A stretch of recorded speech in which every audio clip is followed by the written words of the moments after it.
Yeah. Uncle Plugg TV, we tap now. Turn that camera on, let's talk, man. Every plug got a story for me. Uncle Plugg TV, we lit, no capping. Talk that game, whole city tapping. From the trap to the mic, he's snapping. Plugged in deep, that fact, no whacking. Yeah. Uncle Plugg TV, that motion. Boss type talk, real life devotion. They try hit like a potion. Whole team up, now we coasting. Came from the bottom, made it look easy. OG vibes, but the flow too breezy. Talk money moves, never move breezy. Knowledge and hustle, the combo too beastly. Camera was rolling, he speaking that truth. Been through the struggle, we showing the proof. From them late nights grinding in the booth to the podcast, now we voice of the youth. Welcome back to Uncle Plugg TV, and as always, don't forget to like, comment, and most importantly, subscribe. Now let's get to the show. They want to see you down. They don't like that nigga who's still smiling. You know, and I know that.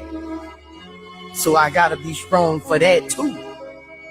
I ain't finna let these motherfuckers think they got the best of me. Even if they getting the best of me.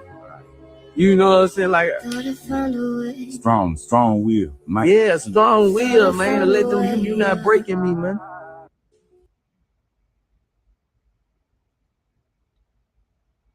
Welcome back, family. Welcome back. I am Uncle Plugg. Welcome back to Uncle Plugg TV. I have a special guest with me today. It's good people. Y'all, please put your hands together for Riri. What's up, sugar? What's happening with you? How you doing? I'm doing well. How are you? I'm doing great, man. It's a beautiful Sunday afternoon. You know, just peaceful, calm. Normally we give a lot of energy, but not today. We just gonna parlay and we gonna chill. You know, I got the family in the chat already, man. Chat 333. Got my boy Souls of Thoughts with 333. My boy Classic Codes with 333. Classic Codes say, "What's up, Riri?" What's up? Yeah, my Thank boy. You for having me. Yeah, for sure. I'm glad you could make it, man. Glad you could make it. My boy Sco in the building, 333. That's good, man. We're gonna jump right into it today. And you know, as you can see at the bottom, this show is titled No Sympathy for the Strong. Jumped it off of my boy Boosie Boo. You know, he just went through a whole lot this week. You seen it? Did you see it? Yes. So Boosie ended up with probation, but I thought they were going to get my boy up. They're going to get my boy up, man. And man, he got probation. Won't be no weed smoking on this one here, boy. Unless he got him a card. Now, if he got him a card, he perfect. Well, it depends on where you are. Yep. Yeah, he in Atlanta. If he got him a card, he'll be all right. He'll be A-okay. He'd be A-okay for them piss tears, because I know my boy like to get busy. Yes, indeed. Now, with the topic of, you know, no sympathy for the strong, you know, you got the people, you know, it's a raw, unfiltered conversation about, you know, unspoken burden carried by those, you know, everyone depends on in a world that praises strength but ignores the cost.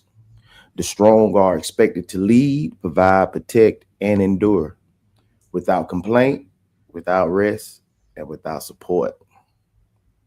So that goes for men and women, because I know men and women who hold down households that are the anchors of their family, the strength, you know, the motivation. And the only thing they do is just carry it on their back, you know, put that saddle on that horse and just gallop. Just gallop through life, going hard, blinders on. No, you feel it. I have definitely felt it. Yes. I'm in a different phase of my life right now, though. So I know what you're talking about. Yeah. It's great to have somebody, a counterpart or a helpmate to make this journey, you know, a successful journey and a more comfortable one. I think that helps, but I think the first question is you have to ask yourself, why do I feel like I have to be so strong? And who am I doing this for? So I would love to hear the woman's perspective on that. I think that I have so many feelings about this, but I think that women and men too, I think it's important that you kind of dive under our, and not everyone has this. Everyone doesn't have um, the desire to be strong or the fortitude to be strong, but a lot of us have to be strong. So it's a necessity. Um, and a lot of people, take on that burden willingly and almost make that part of their personality and who they are. But the question is why? Like, where does that come from? Where does that necessity and where does the need to be so strong come from? A lot of it, I think, is trauma, or that's just how we learn to have our needs met, is to carry burdens like that. So I feel like if you dig under it and realize, if you're being strong for you, that's one thing. If you're being strong because you think that's what makes you worthy, or that's what you find, value in yourself, is to be the strong one, that's a completely different situation. A lot of us are strong because we don't have any other options. And I think that that's a lot of the reason why women find themselves being strong, or stronger than they think that they should be. And men too. Men feel this unspoken requirement to be strong and don't show, any weakness, because that creates an opportunity for someone to take advantage of you or take your place. Um, and I think a lot of the issues we have when it comes to strength become self-inflicted. We keep that up way too long. So I if we feel you. figure out why we feel like we need to be so strong, and then at least you could understand what your purpose is or why you're doing it. For sure. Well, a woman's standpoint, she was supposed to be led, by a strong man trying to get her to the promised land or get the whole family to the promised land. So taking on that strength and being strong, those questions would arise for you. But with us, men, we gotta take it on the chin with no expectations. I mean, like, the expectations are high, but still, you can't come up with no excuses. There's no excuses. That is your value. Like, we ask that question, like, is a man's value only wrapped up in what he can provide? Yes. Yes. I definitely think we live in a society where those things are expected, yes. But I guess the other question is, what does strong actually mean? What is strong? What's strong for a woman versus strong for a man? Mm. Because a lot of people confuse strength with, like you said, invincibility, Hmm. and that's just not realistic or reasonable, in my opinion. We are still human. We are still man. We have, things that we are not invincible as much as we would like to think we are, and men feel like they have to be. I don't think that, women really want you to be invincible. What they want you to be is the lighthouse. Be the rock. Hmm. Because a lot of the time, and I think, to me personally, that's what strength looks like. It looks Right. like stability. It looks like guidance. It doesn't look like perfection. It Hmm. looks like consistency. It looks like, make sure we know we still moving in the same direction. That is strength. Hmm. Loyalty, again, consistency, stability. Uh, just be there, be present. Hmm. So say you're out lost, in the ocean, and you really don't know where to go. Seeing a lighthouse doesn't change you from being any further away from it. But what it does is it gives you something to look towards, to guide you, it makes you feel safer, knowing that now I know where my position is. Now I know where I'm located. Now, I have a point of reference. Hmm. When you are out there in the world and you don't have a point of reference, that's what's scary, especially for a woman. Right. We need a point of reference. And I'm so I feel like when we ask men to be strong, that is what we're actually asking for, It's a point of, give me a point of reference. Let me know where home is, where it's safe, where it's, where I know my refuge is, those types of things. We're not asking you to be invincible and go out and wear a cape and, slay the dragon every day, even though that's what you have to do. And society, asks you to do that. But for me as a woman, that is what I'm asking for when I ask for strength from a man. First, I'm gonna give you a round of applause for that, because I truly can respect that whole thing you just gave us. I can really respect that, and I pride myself in being that lighthouse. I pride myself in that tricking my mind into for me being invincible. That gives me that's my that what wakes me up. That's what keeps me pushing throughout my work week, work month, work year, every quarter. Like that's how I'm built.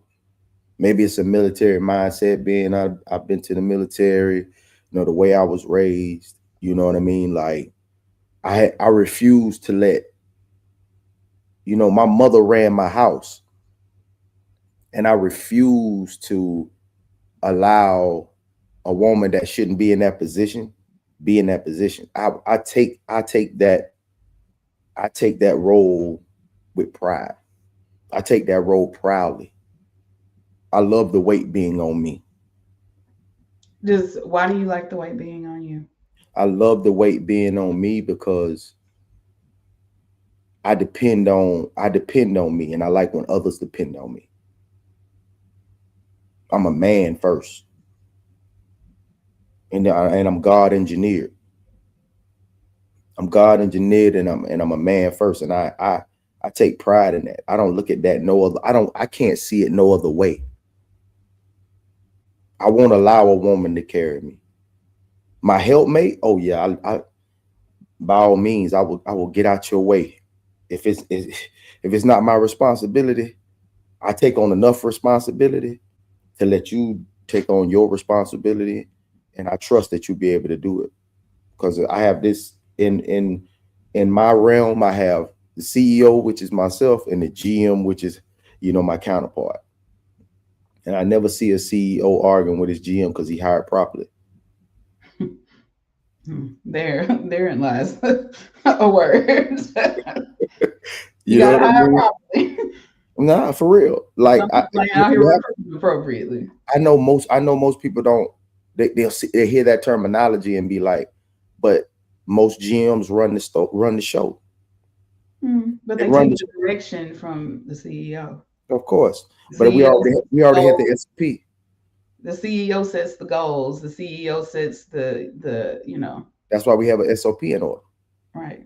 We got standard operation procedures. Now she is to dictate the SOP to the other employees that's in the home, which will be the children. Mm-hmm. You know what I mean? So if I've already set the standard operating procedures, there's already a direction in which we're going. We already have a mission that we're embarking on. So you already know what the mission is. We already set the goals. Whether we reset on each quarter we reset. Sometimes it might be a week to week change, like what we're going into this phase next week. Yeah. Once that's been dictated, we discussed it. Now we're moving in that direction. I think a lot of the strength just are strong. They just go to work, get the money, bring it home. There's no plan in order. There's no S&P in order. So there's nothing to follow. So you don't know what your role is. But once we've set that standard, now we follow it. It's easy. It's really easy. Everybody says communication is a big thing, but what are you communicating? What are we communicating? I heard you say that once. What do we communicate in a relationship? We've had this conversation in the past, mm-hmm. and I was surprised by that comment. I think you even said something about, what do we need to talk about? I've already told you the direction we're going in. So that's when it's important, and this is just my opinion. That is when it's important for a man, the leader, the CEO, to understand that that sometimes you have to do some preventative maintenance in order to, or some continuous improvement in order to be able to continue keeping people on their path, keep them directed in the right way, make sure everybody's still aligned and everybody's still moving in the right direction.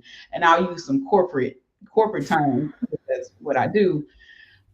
You wouldn't have a group of employees, CEO, and never and never give them one-on-ones, would you? You would never actually like let a long amount of time go by and not give them feedback about their performance. You would give Of them, course. a check-in to make sure that they know that you're still investing in them and their, and what they got going on. You wouldn't, you shouldn't let their performance review be a surprise to them because you haven't checked in to give them feedback all year. Like, these are things we do in the corporate world. Why do we think that we don't need to do these Do them relationships? for real. We Like need no, I to told check you, in. it might change week to week. I say week to week, we might boom. And those check-ins along with, a mental check too. I always do a mental check too. Like even with my partners, when I call my partners, I do a mental check on my partners. Say, how you doing, bro? No, really, how you feeling? Now I also do that with the partner as well. I got to, because that burden. I mean, that burden is a mug. That burden is a mug. People carry that burden and they got to release. Like I like that. Jump in the whip, open the roof, turn on some music, get you in a good headspace, and then a good 2 questions. It's too much for you right now? Is it too much for you right now? You need a break? Need a break? Say something. Because if you don't say nothing, I don't know nothing. So I always check. That check. I can't give too much of a check, because with those emotions are they'll scale too high, and then you get caught up in the emotion instead of to get into the action.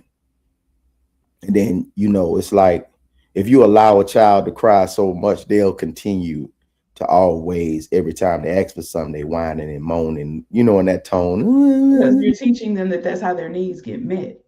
Yeah. But then, you got to shut it down. You got to shut it down. Or you teach them other means to get the Right. things that they want. Right. These are the times where you voice how you're feeling. This is the floor is yours now. Right. The floor is yours. So here you go. Go ahead and speak your piece.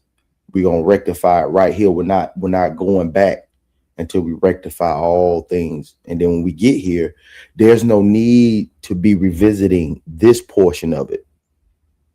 There's no need to rectify this portion of it again. Unless the need is not being met still. Right. But then that's what rectifying means. People think just because they discussed it, they mean we've talked about it, so it's dead now. No, we got to come to a conclusion. Well, and is there action being taken place to address whatever is brought up? There's no need to have a conversation if the action's not going to be right. But you got to remember that people change and their needs are going to change, and what they may need now, to rectify a situation might not sustain them, or the need that they have is going to shift a little. And it's, and they may understand after they've started receiving whatever the thing is that they told you that they needed, they may come to a conclusion that says, hey, I realized that I told you I needed this then, but that's why these check-ins are important. I realized I told you I needed this then, and at that time, that is what I needed. And now I'd like to, bring this back up and say, we may need to pivot a little because now my needs are slightly different. So now, is that collective? Is that personal or is that collective? Because that's personal. But my personal becomes part of the collective if you want us to be working the same way and moving in the same direction. Right. But Now that's stirring the pot, creating confusion. How is that creating confusion by communicating one's needs? Now we communicating. We just communicated the needs. Now we've rectified this in a specific time frame. Now we've rectified this. Now we're on to something else. You know what that does to a man? Like, no, now we thought, because normally when we nip something in the bud, we're pushing forward now. Oh yeah. You know what I mean? Like we're staying the course. Now we done got this situated. Okay, I need more time. I need another date night, or this, that, and the third, whatever the case may be. All right, cool. Boom. Saturday, let's go get some seafood real quick. Nice little boil. We done got the date night out the way. Now we coming back, cuddle time, maybe a little, a little action, you know what I mean? A little headboard movement, just for content purposes. And that's all wonderful. I got a question. How long does this continue? Because I'm going to tell you, and again, I'm not speaking for all women, but I am going to speak for a lot of women, and I'm going to speak for a lot of people, because this doesn't have to just be women. A lot of people can make change, but can they sustain that change? Plenty of women complain all the time about, I can tell a man that I need something, and I'm not going to take the man and woman part out. I can tell someone that I need something, and they can meet that need for a short duration, and then that falls off. Anybody can make a change for 2 weeks. But if your woman is coming to you and telling you, I need more engagement, that's what she's saying when she wants a date night. She's not asking for a date night. She don't care about going on no dates. You know what she wants? She wants engagement from you. I want your attention. That's what a woman is saying when she says, I need more date nights. I need these things. She needs your attention. She doesn't feel like she's getting your attention. Now, and that can come from multiple reasons. It could be, you are not actually giving her as much engagement as as you should be, because life is life, and we are busy with work, we're busy with kids, we're busy with all these things. She needs to feel like a priority. And also, number two, maybe she's not pouring into herself and giving herself as much engagement as she should be giving. And so she's looking to you to be the only source of engagement. And that, my friend, is unreasonable. I was just about completely unreasonable, which is why I said women need to find happiness within themselves before they ask other people to give them happiness. And men do too. Yeah. For some reason, it seems easier for men to do that, though. Women, though, we are not taught. In society, we are not taught to find happiness within. We are taught to expect that happiness will come with this checklist that we're supposed to mark off. You got to find you somebody, you got to, have a baby, you got to do all these things. And then you get to be happy, because that is where happiness lives. Instead of us teaching young women and young girls, no, you come happy. You should come into these situations happy. You have to decide to be happy regardless. This is how you end up in this strong conversation. Because you got to tell somebody that he's not responsible for your happiness. I'm not, right. It's a different thing to ask someone to be responsible for you and to be responsible with you. Right. I don't want somebody to be responsible for me, but I do want someone to be responsible with me. I like the way you said that. Yeah. What we're going to do is slide into these comments real quick, because they is beating up the comments over here. We're going to get past that one. Okay. It's Sunday. Let rain be great. Big Sco said. Soul says, okay, it's all well, LOL. He says, do you have to be strong, or you have to maintain your strength? Do you have to be strong, or you have to maintain your strength?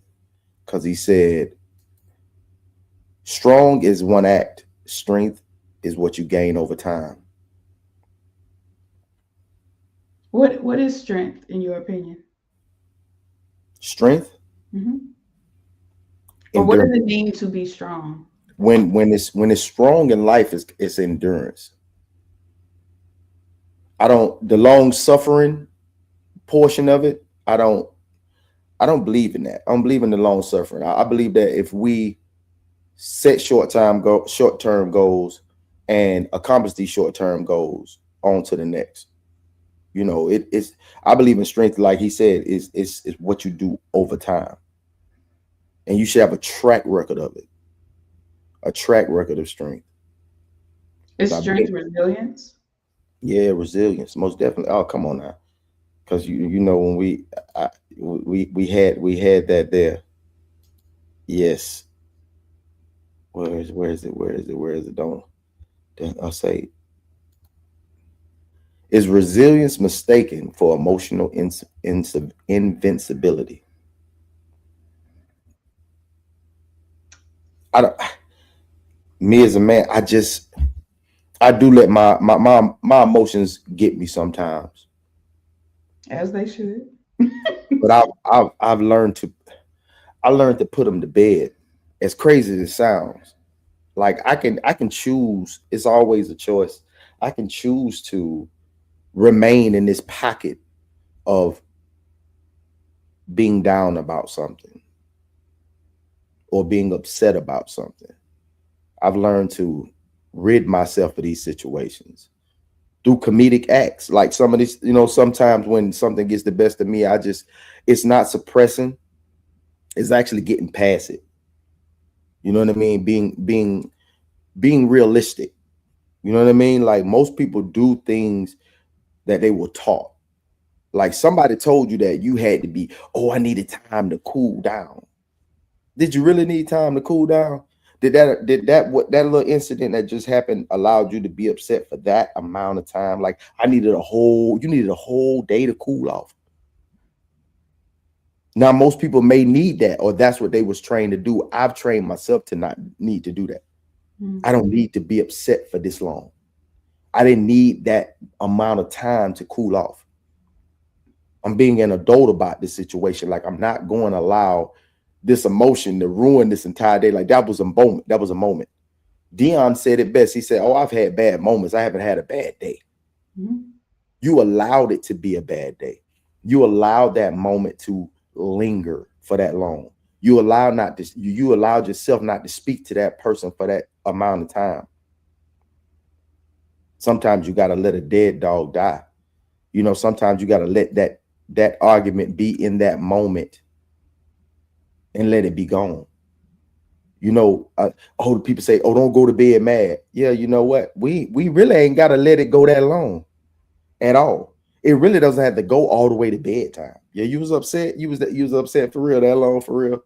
Okay, I've trained myself to be like, no, I'm not letting that shit beat me up like that. I'm not gonna let that get the best of me. I'm not gonna let that happen. So when you get upset, what do you do? When I get upset, So say someone does something to offend. Mm-hmm. What does the process look like for you when you've taken offense to something? Conversation. So you have a conversation. Conversation. And what does that conversation look like? What's the goal of that conversation? To let what happened be known. So you want to state your offense or the offense. And then what? And then once I've stated my offense, it depends on how they respond. If they respond and like they don't care, or they respond and they do care. Either way, I'm not going to change it coming back tomorrow with the same conversation. We're going to have the same argument again. We're not going to have the same resolution is what I'm asking, because it sounds like, and I'm just gathering from what you said. So you want your offense to be noted, mm-hmm. right? And are you asking the person to take responsibility for the offense, or are you only seeking to understand whether or not they did it maliciously or intentionally to offend mm-hmm. you or not? Like, and what does that do? Where does that go? The more I do it, or when I have done it, a lot of times, like a lot of the conversations that we do have on the pod on No Middleman, no, really, when we do have these pods, I realize that a lot of people don't really care. Oh yeah, for sure. Like they don't really care. Oh, but I'm gonna tell you a secret. But that's why I've trained myself to be like, yeah, I'm gonna go and say, I'm gonna let you know what you did. I'm gonna let you know exactly what you did. I'm gonna let the offense be known, but then however you take it, whatever the case may be, that's where we're going to move. That's how we gonna move. That's how we gonna move with that. You know what I mean? But I'm not gonna allow that to, dictate the rest of, this third week of January. You know what I mean? Speak. I agree with not getting stuck in an emotion. Mm-hmm. I was just curious. Everybody handles conflict in different ways. And sometimes I don't think people give themselves a chance to understand why someone offended them. And they don't give the person that offended them a chance to understand how they feel about it, and that they, and show them where the boundary is that they cross so they don't do it again.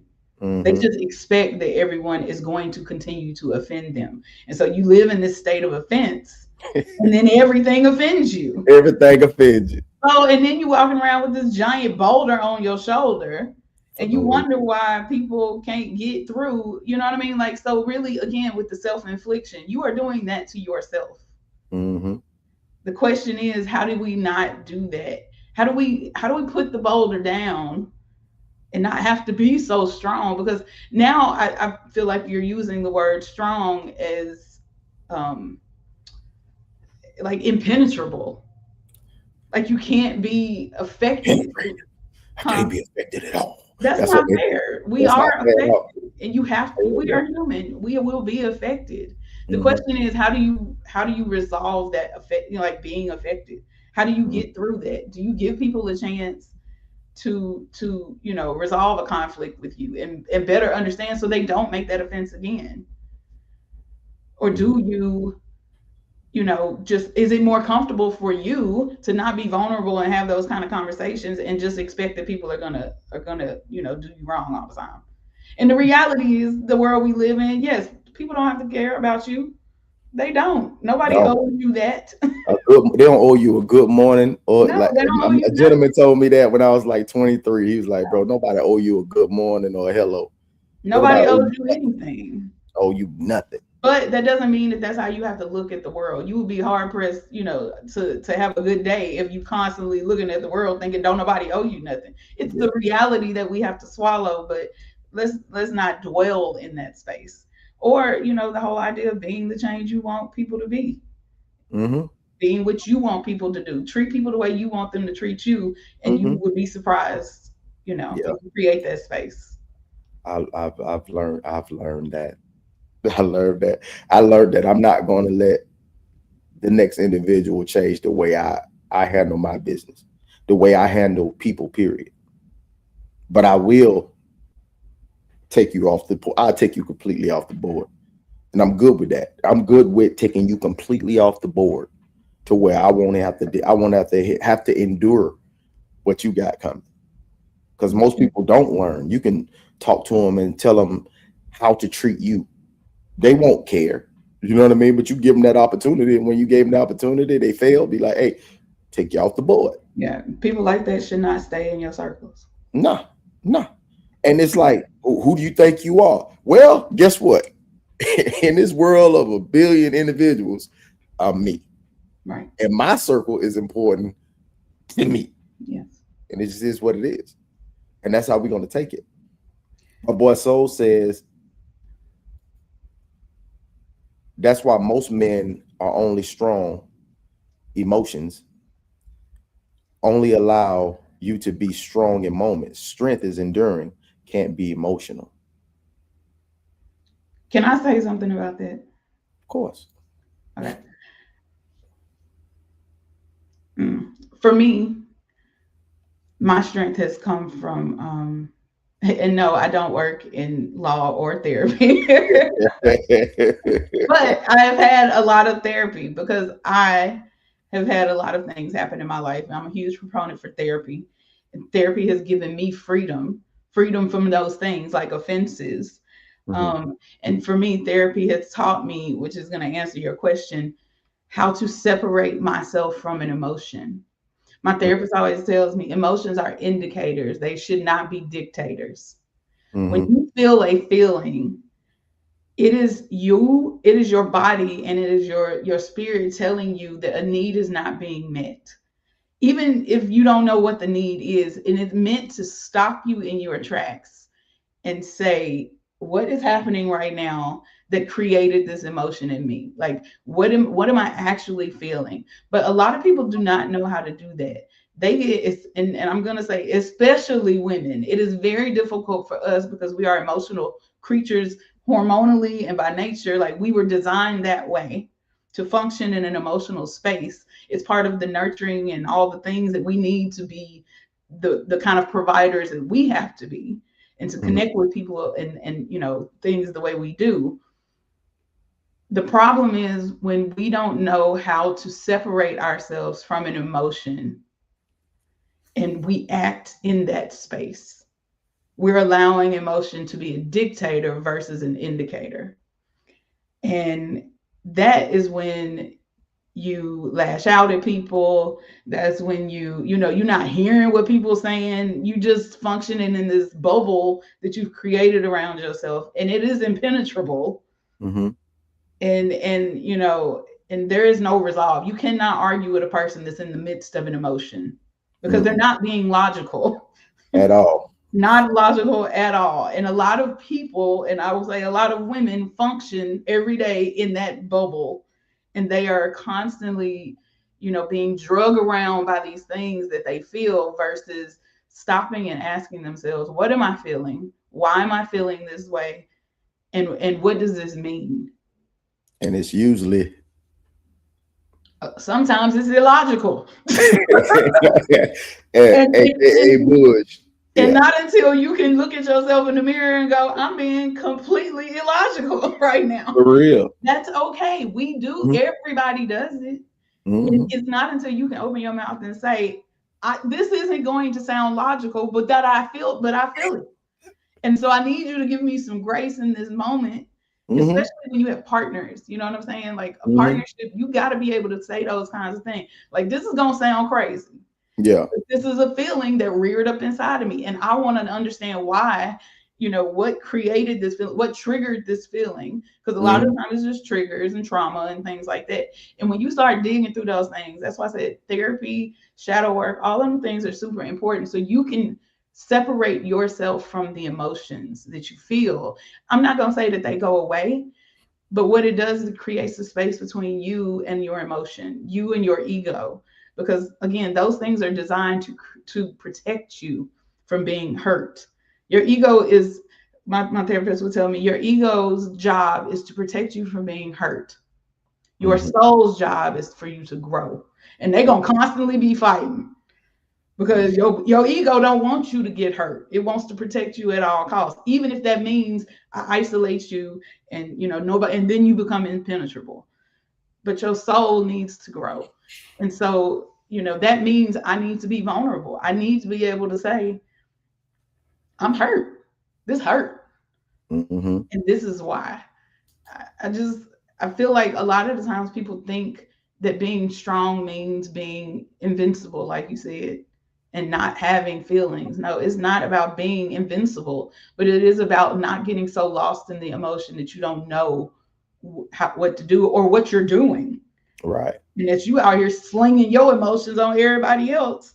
And that's not fair because you don't know how to manage your own emotions. I dig what you're saying.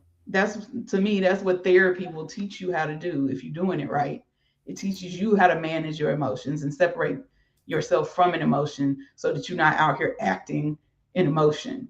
Let's act in logic. We live in the real world where things have to be done, and problems have to be solved, and you laying around and being, feeling upset about things ain't productive. Plug in the therapy. I am truly listening to everything that you said. I am truly listening to everything you said. You said a whole lot, and I can truly appreciate that. I ain't gonna even lie to you. See, that's what they need to hear. That what these women that be on our panel, they need to hear that. They need to hear that. I'm being serious. It's the men need to hear it too. Because some men live in this state of rage. It's the only What? emotion they know. What? They think that this the side of life that is just functioning properly does not exist. And That's this not. world, this world can be whirling, doing whatever it does. This life can be life and doing whatever it does. It's up to you to pick your portion out of it and stay in your lane. You have to stay in your lane. I think our jobs are to figure out what makes us happy and find people that complement those things. Yeah, of course. Can But you that, do it? Possible? Is it possible? what, happiness? Yeah, it's possible. I'm saying it's very possible to Oh, find yeah, that counterpart that will make but it is not possible until you have found happiness within yourself. You cannot ask people to compliment something you ain't got. If you ain't already happy. So you think that lies more on the man's side or the woman's side? I think it lies in both. I think it lies in both sides. I think women have the propensity to look for happiness in others and create that. I mean, think about all the women in the world who, they live for their children, and when their children grow and are gone, they don't know who they even are.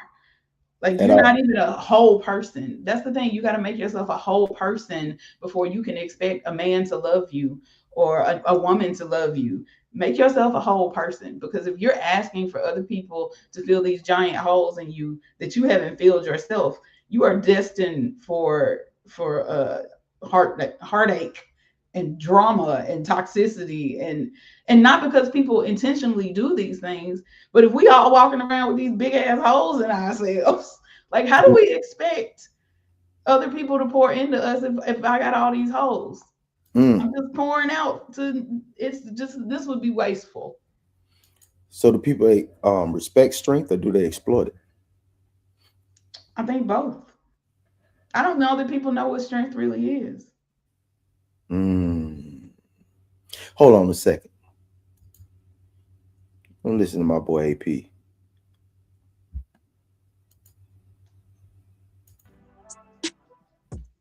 Niggas like to scream, I'm a real nigga. I'm real this, I'm a real that. Let me tell you something, man. That ain't easy to be, bro. That ain't easy to be. You care about people that you know ain't gonna care about you back. You go all out for people that's what being real is, man. That's what being real is. Sometimes you gotta take it on the chin as a real man. Sometimes you do stuff that you don't want to do. You gotta swallow your pride to be real. It ain't always easy being real. You carry everybody else's burden.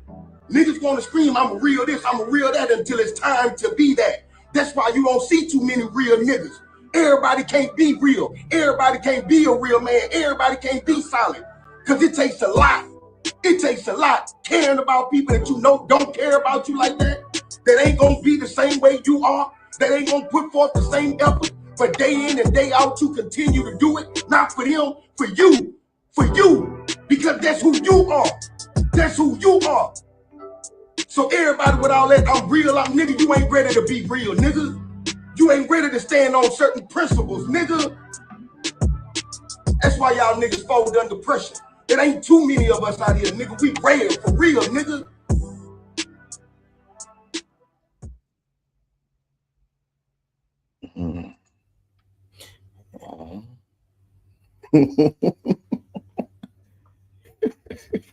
Be spitting that fat on it. I completely agree. But Can I say something? Oh, of course. You can. Wait, look. Your perspective is I love hearing your perspective. You know what I'm saying? I'm pretty sure the audience is loving hearing your perspective. You know what I mean? So you're welcome. The floor is yours. This is yeah. I hear everything that man is saying, and I completely agree with him. I just want people to think about what he's saying. Loving people and they don't love you back. Carrying the burden for people who ain't gonna appreciate it. These things. What is that really?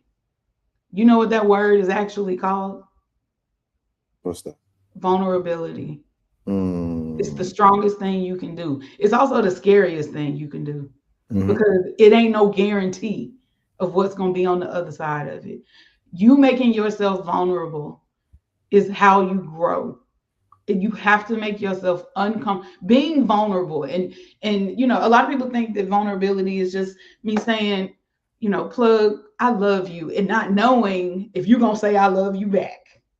That ain't just vulnerability. Vulnerability is being able to say, you know what, something you did hurt me, and not knowing whether that person is going to make an excuse about it or make you feel bad about having just said that. It's all that it is, literally exposing yourself to not know what the outcome is going to be. That is what vulnerability is, and that's exactly what he's talking about. So to be real is really just being vulnerable. Period. And putting yourself out there and not knowing what the outcome gonna be. And that is the most terrifying thing a human can do, because we need to know the outcome, because that is how we base our actions out of. We ain't gonna invest in something we ain't sure gonna be real. But how do you ever grow if you don't put yourself out there sometimes? Yeah, we had a show about losing friendships, like losing friends, and like everybody, my boy Classic Codes, he has this show. If y'all out there, please check out the Classic Codes. Also a part of the Raw Society Coalition, Souls of Thought, Conversations with Soft Rain, and the Tears Down. If y'all get a chance to go and check that out. On the show, we actually did reactions to his show called Losing Friends. And at that time, I was going through it with one of my closest friends. You know what I mean? Situation that transpired. And you know, I went on there and I started thinking. And I was listening to his points that he was making, and it really hit on a lot of things. It started to sway my thought process.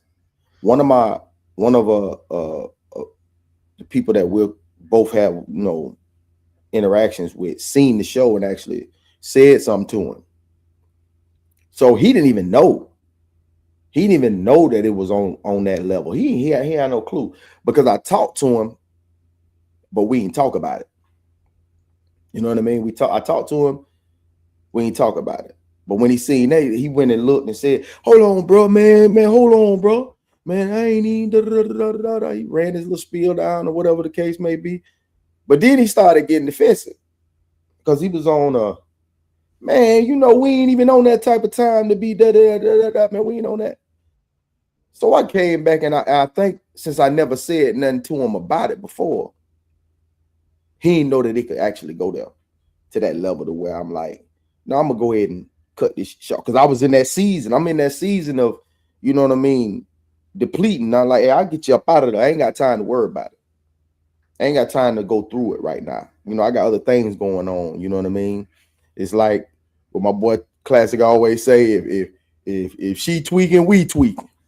You know what I mean? So I was in that season of reduction. Like, man, hey, I get you up out of there. But then when I started thinking about the longevity, and, you know, man, people say, no, man, I don't care how long y'all been in there. And I'm not taking on, not saying that what they're saying is right or what they're saying is wrong, but I'm an individual. So I always look at things individually, not as what everyone would do or what society does. I always say what Plugg should do. Right. And when Plugg started thinking about the things that he should do, it seems on a lot of planes that the shit that I would do would be totally different than a lot of people. I can agree with what they're saying, and it's not agree to disagree. I agree with what you're saying, bro. I can truly agree. I can understand your standpoint wholeheartedly, but that ain't me. I'm a different individual when it comes to certain things. Like what Buddy was talking about, I'm on that type of time. I pride myself on being that type of time. I for real, and I can try to make, you make changes, but I gotta accept you for who you are. But hey, I'm gonna do me. I'm gonna do me. I'm gonna do me every time, bro. I'm not swaying from this. I'm not, because it's been working. You know what I mean? Like if there's something that's going on, we're gonna hit you, spew my little thing, and get on about my business. Whether we agree or disagree, whatever the case may be, we keep it pushing. I'm on that type of time now, and I'm gonna stay like that. You know what I mean? It served you this long. It served me. But my boy, he hold on. Look, we got some comments in here. I wanna talk about one of the comments. Which one? And I wanna where did it go? I want to say it must be Souls of Thought. He keeps talking about vulnerability and how he'll pass on it and take a large order. Oh, classic. But Yeah, listen, yeah. vulnerability is horrible advice for a man, great advice for a boy. Can I take just a second and absolutely agree with you? I want to validate everything the men are saying. Absolutely. Please know that my discussion about vulnerability is not meant to be held with everyone. Because everyone does not deserve your vulnerability, because a lot of people will use your vulnerability as a weapon. You said that. Absolutely. And a lot of women do that. Women are notorious for that.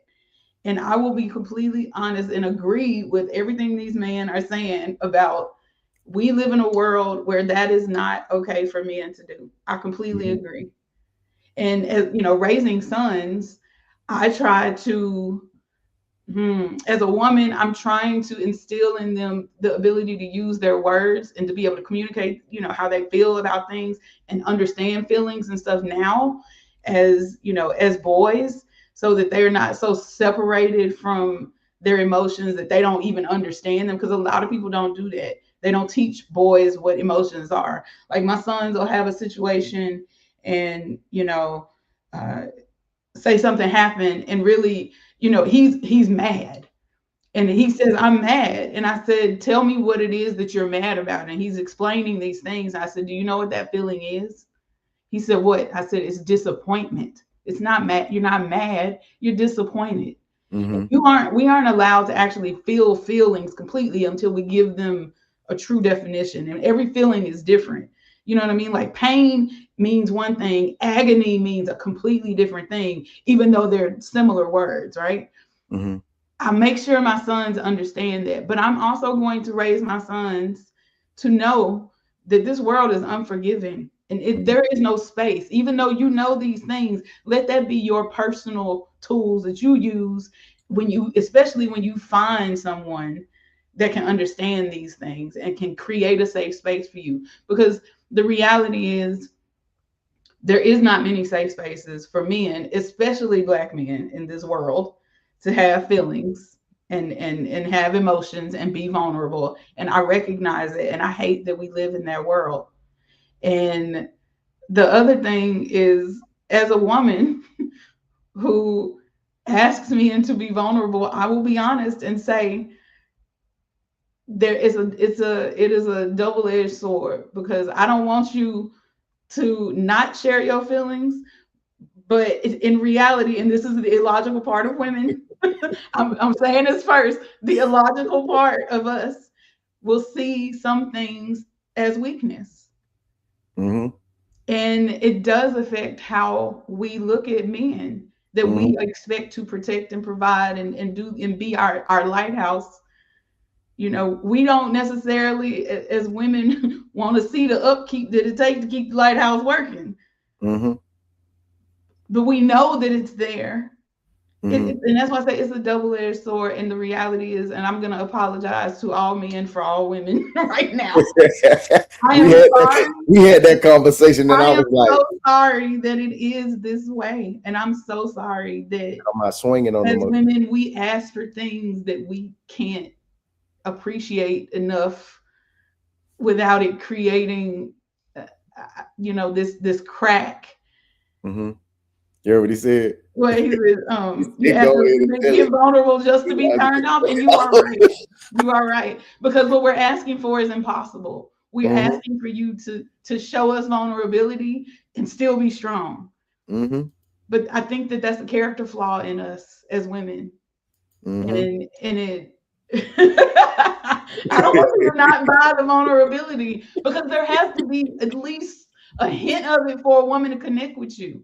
Otherwise, we feel like y'all are like monsters. Like, y'all gotta understand, as a woman in a feminine space, we need y'all to be in this masculine energy that is strong and all of these things. Always. We need that in order for us to be completely feminine.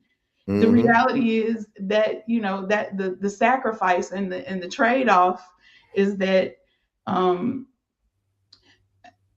y'all don't get to show us vulnerability because you worry it will create, and rightfully so, you worry it will create a crack in what we believe and what we see in the image of you.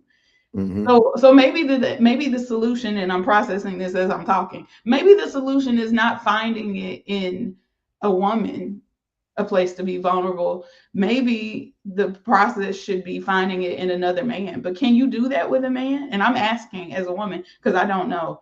Is it okay for you to be vulnerable with your homeboys? And I'm not saying all of them, but is there a space between men, that a safe space where you all can be honest with each other and be like, life sucks? Is it everybody saying no? Is that true? I don't know, because I'm a safe space. For your, I mean, that's my profession.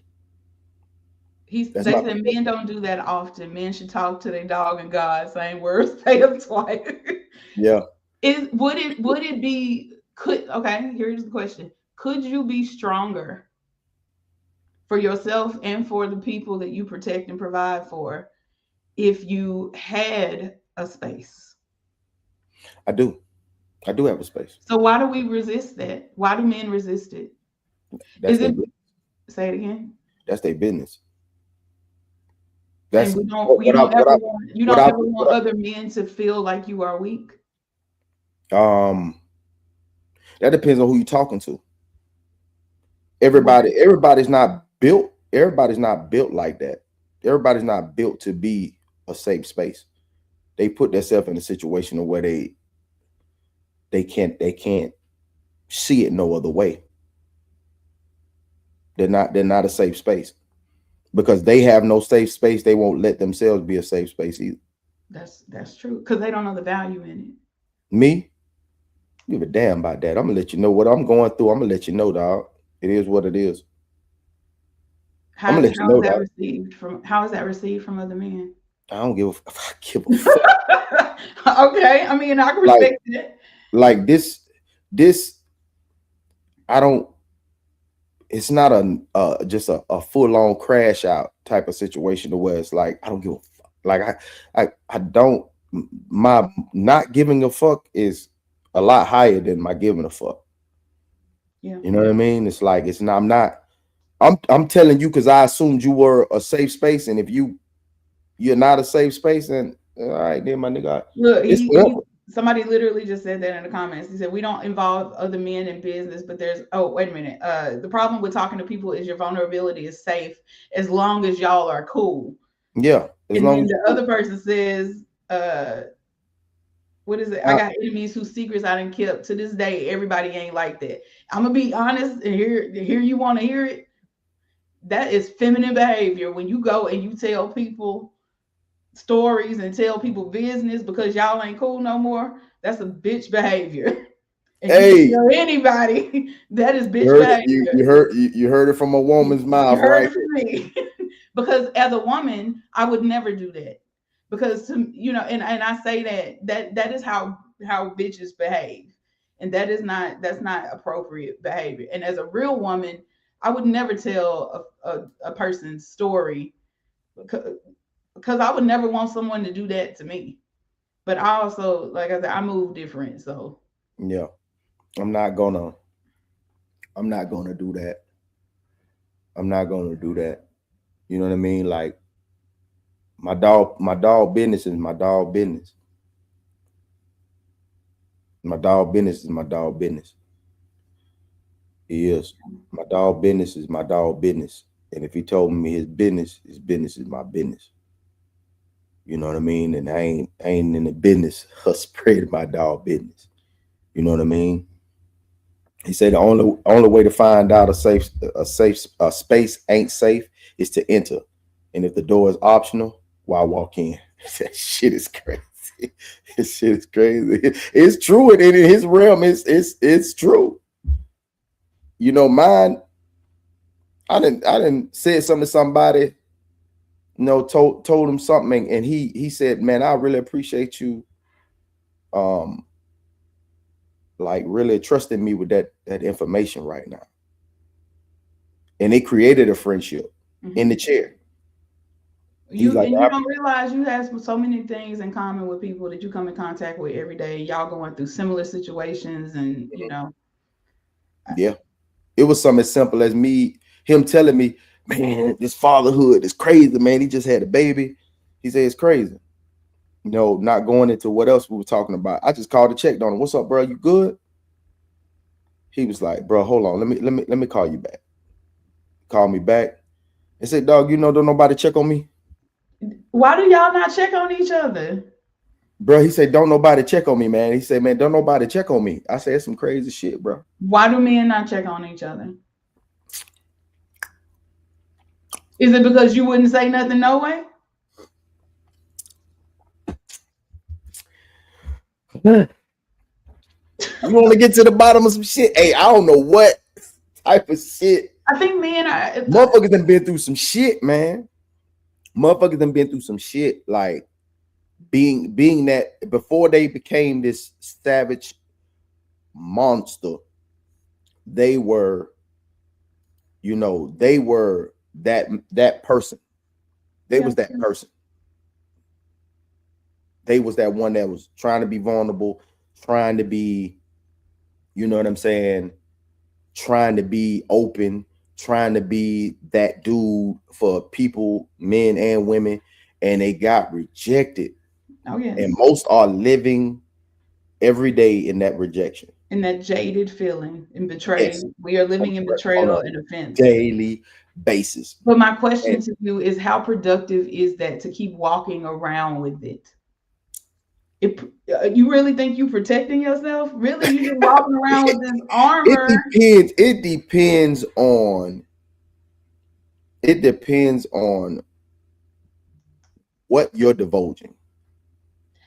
And again, please don't think I'm out here thinking y'all should just be open books, because I ain't no open book either.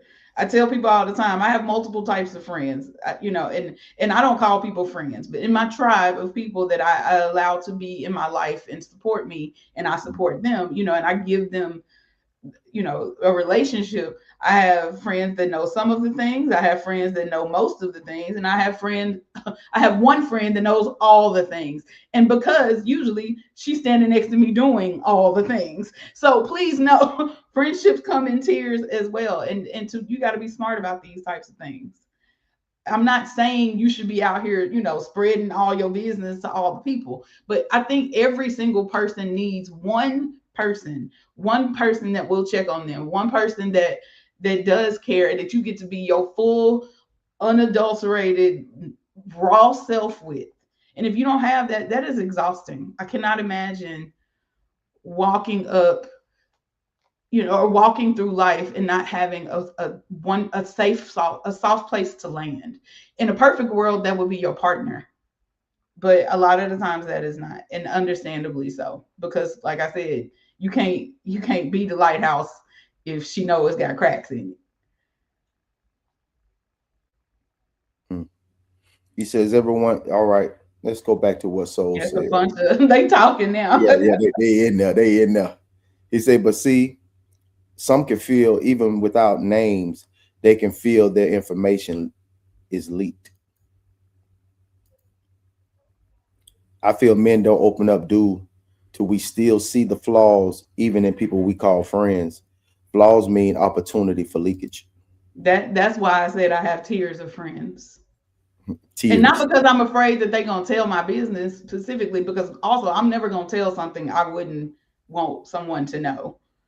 or wouldn't want the world to know, but also because I don't know that they can handle that version of me. Trauma responses show themselves differently. Everyone who is standoffish isn't jaded. That's true. Hey, welcome, Journey McCurry.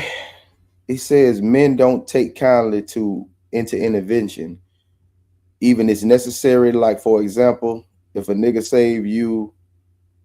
save your wife and kids from a fire, you gonna look crazy. The fuck? What? Everybody doesn't need people. Some folks are loners. Loners understand social people. Social people don't understand loners. I can agree with that. I have not read the book Tribe, but should I read the book Tribe? It's just life, killer. we had conversations, man. We had conversations, man, and she's just been living, man. She just been living. Being social has pros and cons, and so does being to oneself. Nothing wrong with either path. I agree with that. I think you should have a balance of both. So hit the like button, bitch. Hit the like button. It says, I think we are delusional about reality for the sake of convenience. Ain't no safety. It is what it is. We must all embrace the cons that come with the pros on the path you chose. Hey, that's a bar, bro. He sounds like Confucius. Classic Confucius. What he says, yeah, I'm a loner. He said, yeah, I'm loner, man. I'm loner, man. Be sensitive, but empathetic. Little do women know men are a lot kinder than women think. I agree with that. Men are much more gentle of the of the sexes, and they tolerate us, which is, and it's because God gave us the only one thing that you need in life. That you kind of ain't got no other options. That cool. Oh, it's flexibility. That's what it is. I think women need to switch vulnerability to men being better communicators. You can communicate without vulnerability. I think you can communicate without. I think you can communicate to a level without vulnerability. Communication without the emotion. I think that's what I would believe that that's what he's trying to say. Yeah, communicate. We can communicate without emotion. I don't know that it's smart to communicate without vulnerability. Like I have been testy. I know I've been tested. You know what I mean? But I know that tested with me the other day. Oh yeah, for sure. Oh, for sure. Yeah, I definitely was. But the reason why was because like I didn't realize that the what's the name was coming my anniversary of my mother's passing this year or last year is coming up.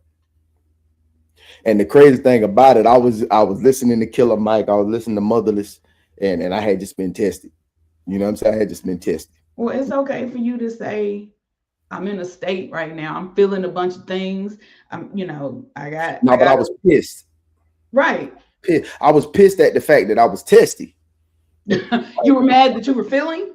I'm like, God damn, what I'm tested for? Why I'm so fucking tested? You acknowledged that you realized what it was that had you in this energy. Yeah. But then when it finally hit, it was crazy because I was sitting here and we was having the show and they probably saw me looking to the side. I'm looking to the side and I think I brought it up, backstage. You know what I mean? And then I looked and said, damn, the anniversary coming up. Damn, the anniversary coming up. So I was like, you know what I'm saying? So I was like, I was upset with myself. Well, because don't nobody deserve that shit. Whatever I'm going through, don't nobody deserve to feel the wrath of whatever I'm fucking feeling.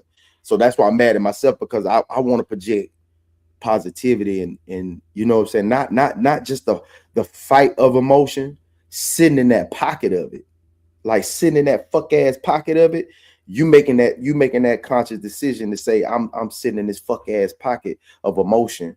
And I'm like, dog, and I really sat down after I left the shop. I sat in the truck for a little bit before I came in the crib, and I said, hey man, tighten your fuck ass up, man, with that bullshit, cuz.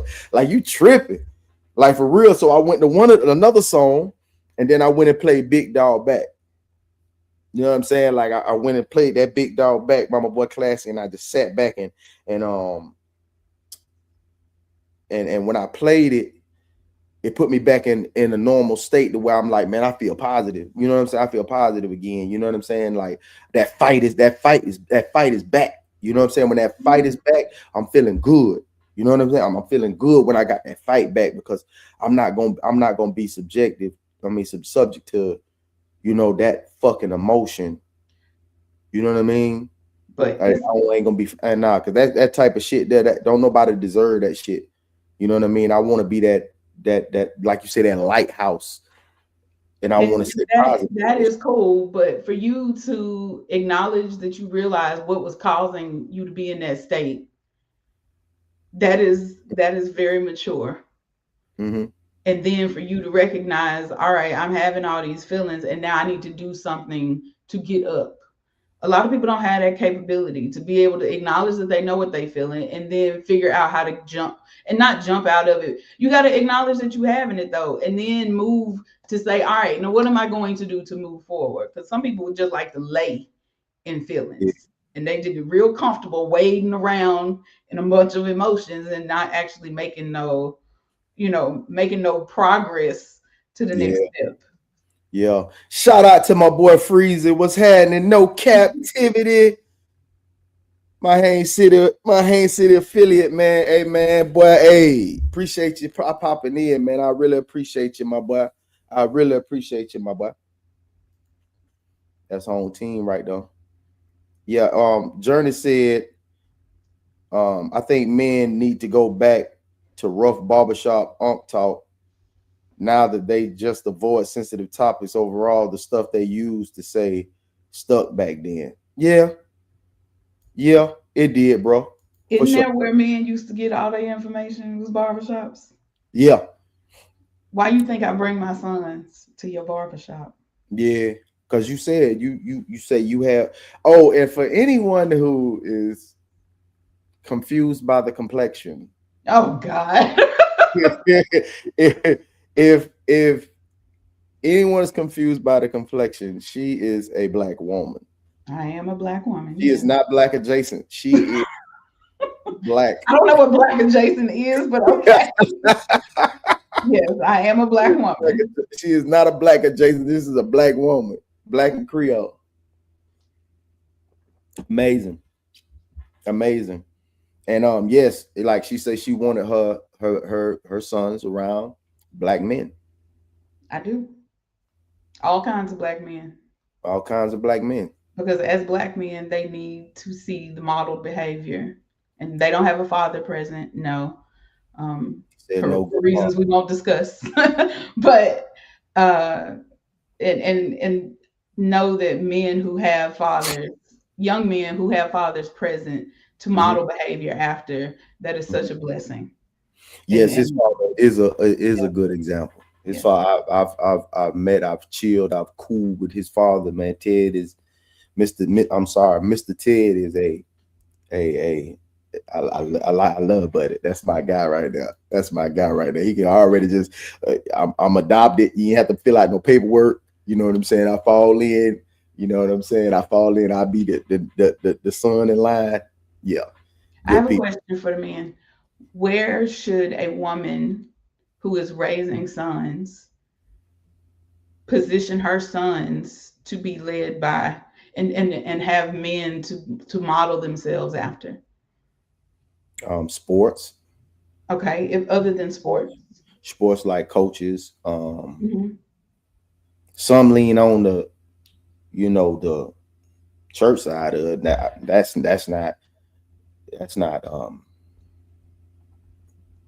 not where I would go.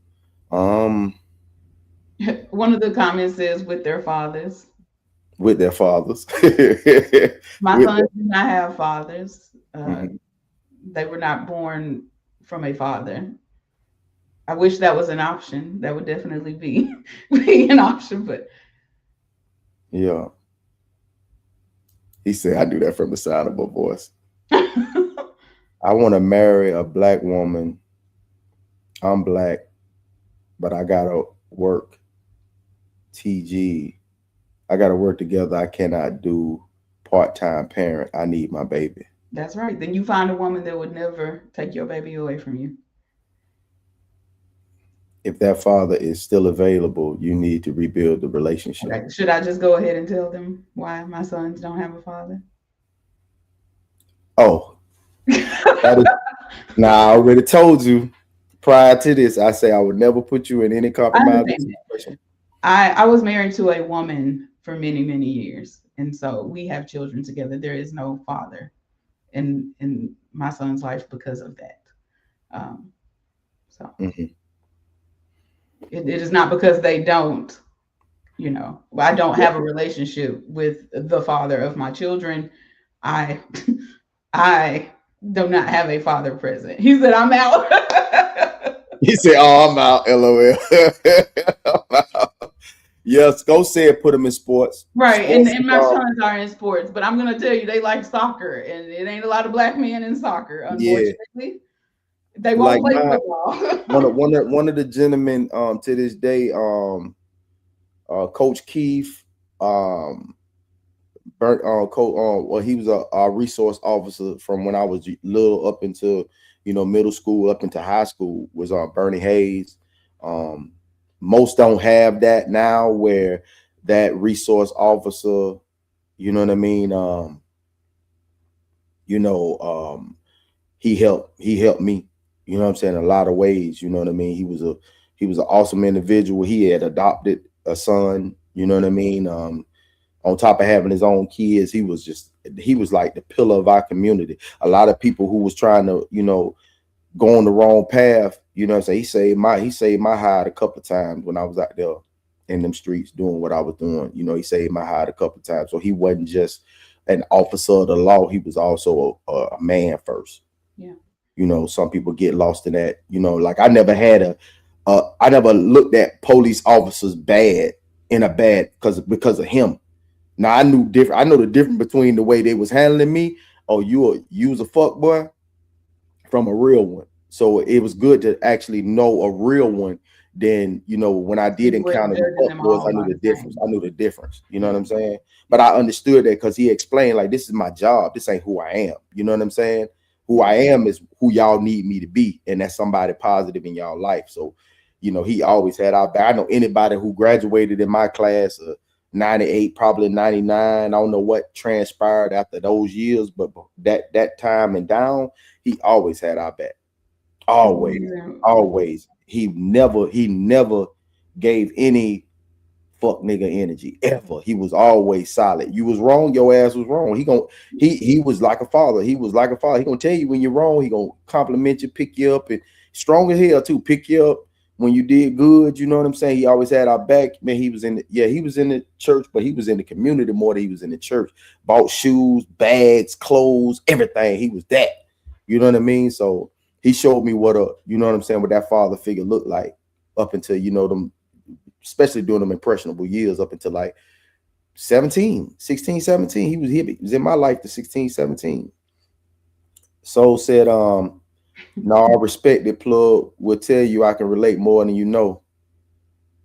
Um, he also said, black men went that route after separating, so I can No, relate. baby mama went that route. Just gotta have discernment too with the coaches looking to mentor programs in your city for your young men. That's Conversation with Soft Rain. That is another member of our Raw Society Coalition. She is the first lady of RSC. Yeah, that's what I'm doing right now is looking for resources for mentorships and just places where my sons can be and have access to good men. For sure. That's super important to me. In this area, it's kind of different because these are like a lot of professional men around in this area, and their time is like limited. But I also have a client that does well, a homie, you know what I'm saying? He's actually from Florida. He do mentorship, you know what I mean? And I think his son is just a little older than your son. So Yeah. yeah, I could definitely reach out to him for y'all talk to you about that backstage. Yeah, I've been finding some places and some things. you know, also my sorority, I'm looking at my frat brothers as options, as, you know, so just trying to make sure I'm pulling good resources. Like I said, it's enough bad models out there. Mm-hmm. To, I would like to try to make it, you know, give them as many opportunities to see different men. Oh yeah. He asked his is she in Texas, Plug? He said plug her in. We can do that for sure. Yeah, she is in Texas. This is I am, yes. yes, she's two of my young clients' mother. Yeah, man. Well, Riri, I really appreciate you, man, coming on here with me, man. Um, wow. I'm pretty sure they got a lot out of this conversation. I'm sure that there will be a reaction video to this video. I would love to see the reaction. I'm sure my boy Classic or Souls will be doing a reaction video to this, man. And I really am appreciative of you coming on. Loved your perspective. Loved it. Loved it. And is there anything you like to leave with the people before we close out the show and, you know, tell them like any social media handles, anything you have coming up in the near future, you know, that you would like to share with the audience and let them know how to reach you, get in contact with you, or however? No, this is actually the first time I've ever done anything like this. We talked about that and my, you know, my hesitation to do this. I'm a very outspoken person in general, so I guess I do this every day. For sure. In regular life, like I'm not shy at all. I guess I never considered that my opinion would be interesting to anyone else. And so I appreciate the opportunity to, you know, to have a conversation. I'm always interested in what people think and what people have to say. And, you know, I'm not the kind of person that ever tries to get people to believe or agree with my opinion. I believe that the thing that makes us beautiful as people is that we all have different perspectives and vantage points, and you know, our walks in life and our past have taken us and brought us to these places, and here we have a shared experience. And so I think that there's something to learn from every single person that you come in contact with if you give it an opportunity. And so I appreciate this platform.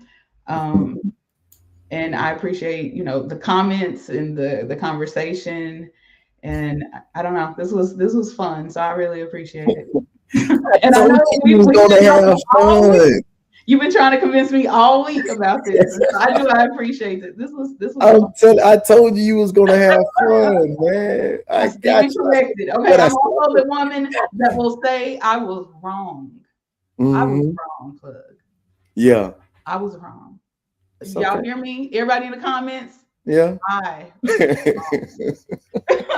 tore there's many layers to this onion. You feel I know, right? For sure, man. It's much appreciated, man. I thank you so much, man. I appreciate you so much. And well, if we have nothing else left to say, hey, I appreciate y'all for tuning in. And as always, hey, stay backstage because I'm gonna holler at you after we get off the show. Okay. And as always, feel blessed to be Plug.